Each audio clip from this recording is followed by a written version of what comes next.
នេះវាឲ្យយើងព្រីននេះអូនេះណូនអញ្ចឹងពេលចូលហើយឥឡូវនេះគឺខ្ញុំវាឆាតដាក់ពេលអូខេដាក់ហ្គាសចូលបាទអញ្ចឹងដាក់ហ្គាសចូលខ្ញុំទីនធ្វើមកគ្រប់មកបងគាត់ថា50តែថានេះវាស្តអាទិន្នចាស់ណា0.50 គីឡូក្រាមតាមពិត5ក្រាមឯង0.50 គីឡូក្រាមវាស្មើនឹង50ក្រាមណាហ្នឹងបាទអញ្ចឹងវាប៉ុណ្ណឹងខ្ញុំបើមិនជាយើងចង់សេរីវាយើងឡើងមកហ្នឹងបាទអញ្ចឹងខ្ញុំ press enter មកយើងដាក់50ក្រាមណា0.50ហ្នឹងបាទដល់ពេលអញ្ចឹងយើង enter បាច់មកហ្នឹងចូលឡាចូលអត់យូរណានេះណាយូរតែពេលយើងបើទេ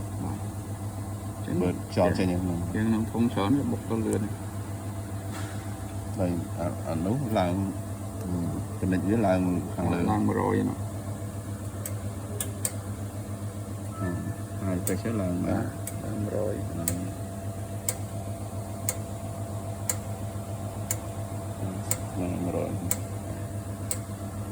ឹងវាហ្នឹងលឿនគឺទឹកវាបុកចូលដើម្បីគ្រប់ឥឡូវគ្រប់ហើយគ្រប់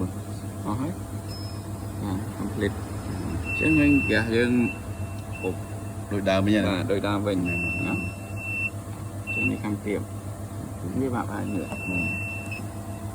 ចឹងពេលហ្នឹងគឺយើងអាចឆេះឡានបានហ្នឹងជិះមិញយើងភ្លេច process តែឆេះឡានឲ្យវាចូលច្រើនអីឆេះឡានលុះត្រាណាវាចូលយឺតអូចូលយឺតប៉ុន្តែវាចូលលឿនបុកលឿនហ្នឹងវា complete ហើយពីហ្នឹងវាចូលពេញហើយបាទចឹងប៉ុណ្្នឹងអត់មានអីទេបាទប៉ុណ្្នឹងហ្នឹងហើយយើងឆេះឡាន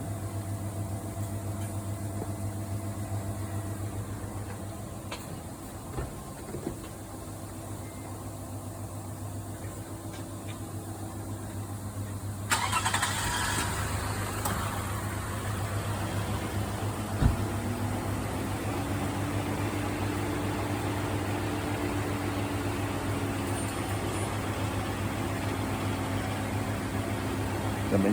ចុះទៅវិញបាទចុះអានោះមានអីមិនពេលវាចុះវិញពេលវាចុះមក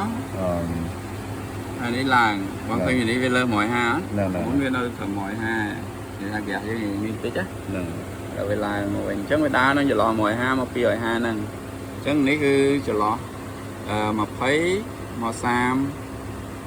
អូខេអញ្ចឹងនេះចន្លោះ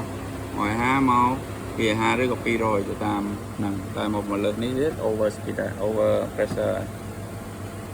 បាទចា process ដែលយើងបញ្ជាឡានគឺដើម្បីឡើងឆែកមើលយើងជាអត់អូខេអត់អានេះមិនសូវតាក់ទងបានទេអត់ទេអានេះអត់ទេតាក់ទងខ្ញុំគាត់យើងទៅឆែកមើលថាជាអត់មើលវាជាអត់ហើយអត់ទេយើងគាត់ទៅមើលចំណុចតែវាដើរត្រូវមិនត្រូវអញ្ចឹងមើលចាំពេលយើងឆែកឡានមកបងមើលដង្ហើមនេះបើទៅជែកវាវល់អត់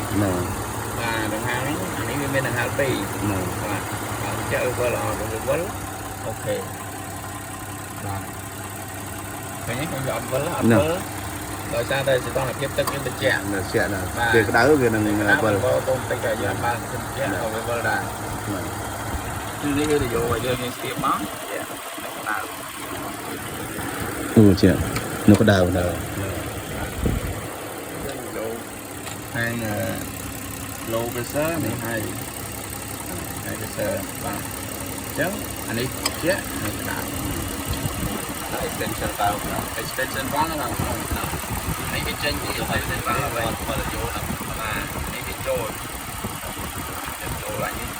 តាមទៅគុំជាវាដាច់ជាប់តាមសីតុណ្ហភាពក្នុង